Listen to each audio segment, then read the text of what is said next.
Hello, everybody. Welcome back to the channel. Hopefully, you guys are all doing well. Seriously, man, I mean it. Hopefully, everybody's doing well. Today, we actually have a video that is a little bit non-football related. It's actually about FIFA. We're going to be watching another video today. I know we've been reaction Andy around here this week, but I appreciate all the support. I'm trying to upload daily. I feel like on this channel, probably going forward 4 to 5 times a week is what you guys could expect. So any videos you guys want to see, let me know. This is just the channel where we're uploading kind of anything and everything. And hope you enjoy the video. I do, guys. We're watching a video today on how EA killed FIFA Ultimate Team. This channel has 3,000 subscribers, but I stumbled across this video. I watched the first, 20 seconds. I was like, you know what? I'm going to hold this for this channel. We're going to watch it together. And let's just see what it's all about, man. I think, obviously, FC is a very different era than what FIFA was, right? So it'll be interesting to hear a breakdown. Obviously, get in the comments down below. Let me know what you guys think of this guy's analysis with the video. I'm very excited to check this one out. Obviously, this one hits home. I've been playing FIFA since probably I was 7 years old. So we're over 20 years now of playing FIFA. It's been a huge part of my life. There's been years I didn't play it, and then obviously I started doing content on my main channel full time in FIFA 17. So let me know what you guys think. Get in the comments down below, and let's check this one out. FIFA is a franchise that has solidified its position in the gaming industry as one of the most successful franchises ever. It has been one of EA's best-selling games for decades and the golden boy that could never do no wrong, no matter how bad the game actually was. It's a game that made YouTube gaming so big back in the 2010s and gained even more popularity because of YouTubers like KSI, the FIFA player, and many more who were uploading videos covering the game. Football is the biggest sport in the world. This is with true. An estimate of 4 billion fans globally, meaning that there is always going to be a large interest in football games, whether that be FIFA or PES. It's a game that many people played religiously when growing up and have fond memories of the franchise. That was one amazing time. Yeah. Whether that was playing wagers on Ultimate Team, or simply playing against your mates in kickoff, or even pro clubs. I really miss the layout of the old FIFA just on the menus. And it's crazy also seeing Pro Evo because really a lot of my gaming started on my PSP. And Pro Evo used to be nuts on the PSP. I used to love it. They are memories that I'm sure many people out there will always remember. At one stage it felt like FIFA was never going to fall off.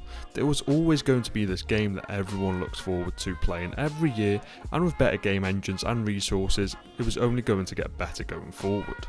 So how did EA's biggest cash cow end up getting killed? Still a huge cash cow. For sure. To better understand FIFA's downfall, I think it's a good idea to first look at what made it so popular in the first place, and how it became such a massive cultural game. The first FIFA game came out in 1993 and was actually called FIFA International Soccer. Yes, soccer. Although everyone knows it's actually called football, not soccer. It is called football. American, of course. From 1993 onwards, a new FIFA game was released each year. Each year the game was improving graphically and gameplay. Wait, let's look at these covers. Wow, man. Henri. Oh, my God. Bergkamp all the way up there. Jeez, bro. Rooney was on the cover so many years in a row. Look at this. Rooney was like, what, FIFA 08? No, FIFA. Holy. Dude, Rooney was on the cover from FIFA 06 to FIFA 12. FIFA 12 was my favorite FIFA of all time. A lot of people say 14, 15. 17 is a good one too, but FIFA 12 for me was unbelievable, man. So with each new console. However, FIFA wasn't the only football game on the market. In 2001, a new football game came out that was a direct competitor to FIFA, Pro Evolution Soccer, a game developed by Konami which was trying to compete with FIFA and actually succeeded at doing so. There were a few differences in both games. The major one was that PES hardly had any licenses, which meant that teams football fans were familiar with were called something else and not their actual names. Arsenal, I remember playing career mode on PES. North London, whereas FIFA had licenses for all the big leagues and international teams, making the experience more authentic and just offering something that players were already familiar with. FIFA's licenses increased throughout the years, and they managed to get even more licenses are huge. Leagues. And obviously it's EA's largest expense, but it's so important, man, for just a casual to be able to go on, use any player, use any team they want. It's such an important thing, and that's one thing EA has done so well over the years. With all of this, PES 2004, 5 and 6 were all better than the FIFA version. Wow, and that's are regarded cold, by man. many Henri as the versus best Terry. PES games ever made. However, with the release of the PS3, FIFA really started to overtake PES in that race. It felt like Konami just couldn't quite make a great PES game on the new systems like they did back on the older ones. But up to this point, FIFA was made up of 3 major modes, which were your standard kickoff, online and career mode, which I used to pour hours into. But the massive turning point for the franchise and EA was when FIFA 9 released. That's when Ultimate Team came out. They made people, I think you had to pay money to go on Ultimate Team when it first came out.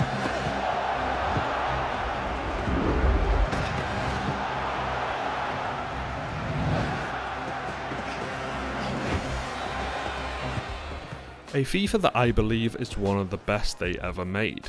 Also, how nostalgic is Look this player, at that, Reno boys. of AC Milan Oh my Ronaldinho? goodness. I used to spend a lot of time in here just messing The around. nostalgia is crazy. Anyway, FIFA 9 was a massive turning point for the game and is what really made FIFA the game and franchise it became. FIFA 9 introduced the all-new game mode called FIFA Ultimate Team.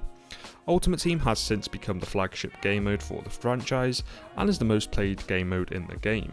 It allows you to create a team with players from any club by either opening packs and getting players that way, or saving up coins after every game played and then buying them on the market. But it's massively evolved from then to now. I So love let's have a square look at cards, how much by the it has way. evolved, how it I'm got weird for worse, that. and how EA eventually managed to kill their biggest game mode. Ultimate Team in FIFA 9 wasn't actually available when the game released. It was released as a DLC later on in the life cycle of the game, which players had to pay for. Obviously, it's EA. However, not many people may know this, but Ultimate Team was trialed years earlier by EA. It was actually introduced into their UEFA Champions League 2006/2007 game as an offline game mode which followed the same system of opening packs and building your team. If you played Ultimate Team in FIFA 9, you would get a foot founder I actually didn't know that. That was interesting to learn. I didn't know that. tag with your name, which later on became pretty iconic, and if you came up against someone who was a foot founder, you knew you were in for a tough game. FIFA 10 also followed the same route as FIFA 9, but in FIFA 11 the game mode came a lot earlier and was free to play, and the player base exploded. Later on in the life cycle of FIFA 11, the ability to play against friends was FIFA 11 was the first official Ultimate Team that I played. I remember spending so much time just on the market, trading with the cards, chilling out. Oh my god. This was like, I really played towards the end. Maybe I played FIFA 10. I have FIFA 09, FIFA 10, but I think Ultimate Team 11 or 10 was the first one that I really ventured onto. I think it was 11. I don't remember and so paying were for Team it. of the Week cards, Robinho, which were based geez, off real-life performances. Piatti. If a player had a good game on the weekend, he would most likely receive a Team of the Week card. This added to the authenticity and made you more engaged and connected to the game. The following year, in FIFA 12, Team of the Season cards were introduced, which yet again made you more connected to the real world of football, as they were cards awarded to the best. I wonder if players he's going to that mention season. bid Ultimate tokens Team on the was web app developing on this pretty video. well. You had to have However, bid FIFA tokens 13 on the and FIFA 12 web app. 14 were crucial for Ultimate Team. In FIFA 13, EA added FIFA points. No, God! No, God, please, no! No! No! No! Which, as we know, would change the way Ultimate Team I forget what it was operated called in later FIFA on. 12. Like, it was They like also added online money or seasons. something. Online seasons were already a thing in FIFA for Or a was it few FIFA years, points? but I never forget what in it was Ultimate called in Team. FIFA 12. It was like just They allowed players to climb divisions, starting from Division 5 up to Division 1, and added a good mix of casual and competitive gaming. There was a constant urge to try and climb to the highest division possible and win Division 1. In FIFA 14 we went from 5 divisions to 10 divisions, making the grind even harder. For me, FIFA 13 to FIFA 17 were the prime years of FIFA. Between them years, the game was fun, fast-paced and arcadey, but still realistic. Trading was also possible, which meant you could wager your friends for certain players or even... Dude, look at that. I mean, this will never come back. The only thing I always say about trade offers is like the one thing they could do is untradeable trade offers. They could do that. But that doesn't make any sense because something's untradeable. You're not supposed to be able to trade it. Look at that though, bro. This was so iconic. You could even throw in coins, man. These like actual real life card offers. even players you met online. Crazy. Trading, however, would later on be removed in FIFA 15. In these games, there wasn't such a huge emphasis on opening packs, as some silver players and gold players were just as good as some players that were 90 rated. I remember in FIFA 14 having a front three of Dumbia, Biabiani and Ibarbo. Wow, if you played the game Biabiani. around that time, you know just how sweaty and disgusting that I had attack is. Gervinho instead. I was never but- someone who opened packs or bought coins back then. I was always running a cheap, sweaty team and actually managed to win Division 1 with that front three. There was a bunch of cheap options that were good, but then again, you didn't have to pack 90 rated players to make a lot of coins, as price ranges weren't a thing back then, meaning you could list players on the market for any price you wanted. The player base controlled the market, not EA. Since FIFA 13, when FIFA points were introduced, Ultimate Team has always been paid to win, and EA always wanted players to spend their money on points so they could open packs. Essentially, with FIFA points and packs, EA created a gambling game within a game. It operated just like slot machines. You put money in, open the pack and wait for what you get. However, it wasn't all that bad because majority of people went and bought coins instead, True. which were a lot cheaper. It meant that you could just go out and buy players instead of trying your luck with packs. But coin providers were the catalyst for the huge changes that were about to happen to Ultimate Team. Later on in FIFA 15's life cycle, which is my personal favourite in the franchise, I actually went and won Division 1 with a full silver Lech Poznan team, which was still possible back then. EA removed the ability to trade players, which meant that you were no longer able to buy coins from coin providers, as that was the way of buying coins. But if that wasn't enough, EA also introduced player price ranges, which meant EA determined how much a player was worth and not the player base. For example, they would give a player like Royce a price range of 40k to 100k, whereas before he might have been worth 150k. By removing the ability to buy coins, EA were now in control of the market, and the only way to open packs was either by having enough coins saved up or by buying FIFA points, which has been the case ever since that changed. Removing trading also removed the ability to wager people for players, which back then was one of my favourite things to do. Being able to shit talk to your friends and putting a player with 200k on the line only to go and get The best, humbled man. is an experience I I'll used to do never best of forget. 3. And obviously doing the stuff like famous that. Pink Slips KSI videos.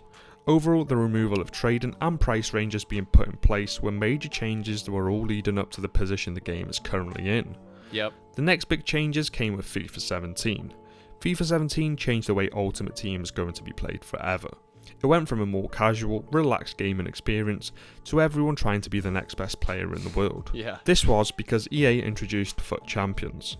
It was a new game mode in which players competed each week to earn better rewards. It was FIFA's competitive mode and was played on Friday, Saturday and Sunday. In FIFA 17 you actually had to play 40 games over the weekend, which is absolutely absurd.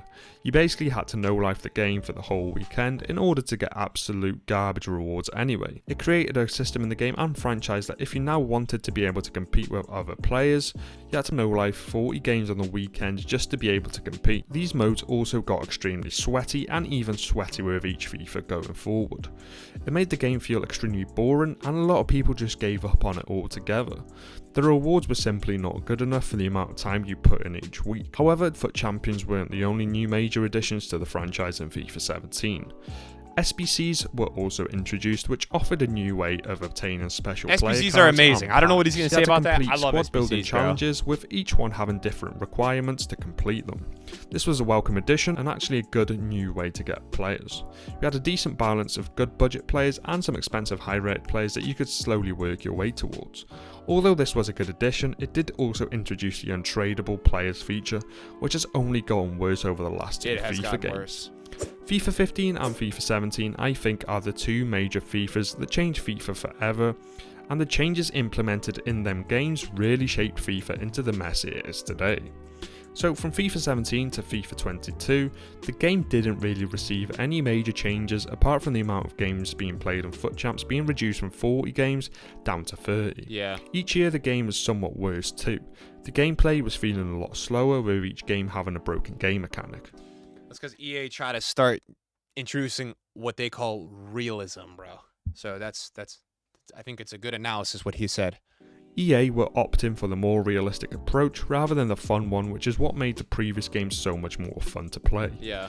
Adding new animations into the game each year somehow made the game worse too. Definitely. And of course with each year they focused more on monetization and getting people to buy more FIFA points. It's big for me. Just give me my money. Just give me my money. more special cards were being put into the game. The rewards in FUT Champs and Rivals still weren't good enough, and Bottom line is, I think there's too many promos. I think, like, especially this year and last year, it's getting out of control, man. The amount of cards, like, it's just too much content. It's, like, too much. People who would win all of their 30 games would a lot of the time pack worse players from their rewards than someone who maybe won 20 games. The system was really unfair and simply broken. The monetization got really bad in FIFA 23. The amount of packs being put into the store was absurd. Whereas before you would only see promo packs on Fridays where a promo event was out, now they were available all week long. And what made it worse was that they heavily increased the prices of these packs. You can now buy packs for 500k, 200k and other prices. But the worst part of it was that a lot of the items in those packs were actually untradeable. So let's say you pack an Inform Mbappe who is worth over 1 mil. You won't be able to sell him and improve your team as a whole. Many people may not see this as a problem, but for me it's another way of EA just controlling the market and stopping players from gaining coins, ultimately making FUT Champs and Rivals being the only other viable option to make coins and improve your team. And even then the rewards still weren't great. Like I said, the system wasn't fair and didn't reward the better players. I know some people may argue that you could easily make coins from Grealish 84, Rodrigo 79, Vinny 80. sniping and other market methods, however the majority of players don't want to do that. But it couldn't get any worse, could it? Well, the next and newest installment in the franchise, which is called EA FC 24. What a terrible name, by the way. I'm just going to call it FIFA 24. Somehow, it managed to make the game even worse. The gameplay felt slow and worse than ever. Dribbling didn't feel responsive and players just didn't feel right. The gameplay experience was seriously lacking, and of course we had another broken mechanic in the game, which was the Trivela. However, from the first few weeks, the store was already being filled with stupid packs. More like the aerial that trend only continued, and the game was already available to buy for 50% off a month later, which was never the case before. People hated the game, and though anytime something's on sale, it's not a good sign. If you see a store putting stuff on sale, not a good sign of how the sales are doing, bro. Listen, yo, this guy is spitting, bro. I think this breakdown is really good. Approach EA took with how they managed the whole store situation. The game had and still has major issues when it comes to gameplay, yet they do nothing about it, but instead choose to pump new packs into the store weekly. The game has seen a massive drop in players, which I think can be accounted to the way the game is being managed. The major emphasis and focus on pushing more packs into the store and ignoring the glaring problems the game has that ultimately ruin the gameplay experience for a lot of the players. Having so many packs and introducing so many good high rated cards into the game really early on is also what hurt the game. It became oversaturated with good players. Before I sum all of this up, I want to say that I've played FIFA since FIFA 6 and have played every FIFA since, religiously playing it from FIFA 11 to FIFA 18. I still played FIFA 19 and all the newer ones, just not as much as I previously did. And I also know I didn't mention some other things that have been introduced into the franchise, but I missed them out because I don't feel like they added anything to the point I'm trying to make with this video. So to sum it all up, EA had a great football game on their hands, a game enjoyed by millions of people around the world, kids and adults alike. A game that prioritised fun and offered a good amount of authenticity, however ruined the fun and casual aspect with the introduction of Division Rivals and FUT Champs, and also taking away trading, which then also impacted the transition into the heavy promotion of packs and FIFA points, which made the game more pay to win than ever. Not fixing the gameplay issues, but instead focusing more on promo events to make more money out of people. Now, FIFA and EA isn't the only game to do this, however it can be argued that they were one of the pioneers for the system. NBA 2K is just as bad, if not worse in that regard. FIFA will always hold a special place in my heart with the memories I have over so many years. Playing with my brother in FIFA 6 and constantly losing is what made me fall in love with the game. I was always trying to get better so I could finally beat him. All the memories I have of playing Ultimate Team at FIFA 14 and FIFA 15 with silver players and wagering my friends. All the memories I made playing pro clubs with my friends for hours on end. It's a franchise that I will always love, but that doesn't mean I can't recognise what's happened to it. It's a shame it's no longer the game many of us loved, and maybe it will never be that again. Or maybe we're enslaved by nostalgia and need to learn to appreciate what we have. Personally, I can't see myself playing Ultimate Team as much as I used to, or even playing it ever again, because I simply lost the urge to play it. I do think that EA are to blame, but also the consumers to a certain extent. People keep buying packs and playing these games, which makes EA more money. If EA saw that they weren't making as much money as they had hoped to, maybe things would change. Even though I don't play the game anymore, I still want the people that do play it to have a great fun experience like I did 10 years ago. If you made it to the end of the video, I just want to say that I appreciate you. Yo, shout out to this guy, man. Great video. I think two things he said towards the end that, like, I totally really agree with is that the competitiveness, like, this was a game that a lot of us just like to boot up and have fun with, man. And now it's just, there's not enough balance with, like, it's ultra sweaty. And that's why people love the menus, because the menus is chill and the menus remind people of just making a team and going into a game. We don't have that balance. It's so much importance on getting results now. And I think the second part as well, what he said about, you know, the route they're going down with, like, at the end of the day, EA, all they care about is money, right? So the reason that we haven't seen a lot of updates and stuff through FC24 and the recent FIFAs that we feel like go downhill is because their revenue just keeps going up. They don't seem to care that much, because I do agree with him. I think FC24 has way less people than FIFA 23, but their money is the same, if not higher, because of the, you know, the volume they're getting per person. So very good video, man. Really, really, really enjoyed this one. Well done from him. I'll put the link in the description down below. Hope you guys enjoyed this one. We'll see you tomorrow for another video. Peace.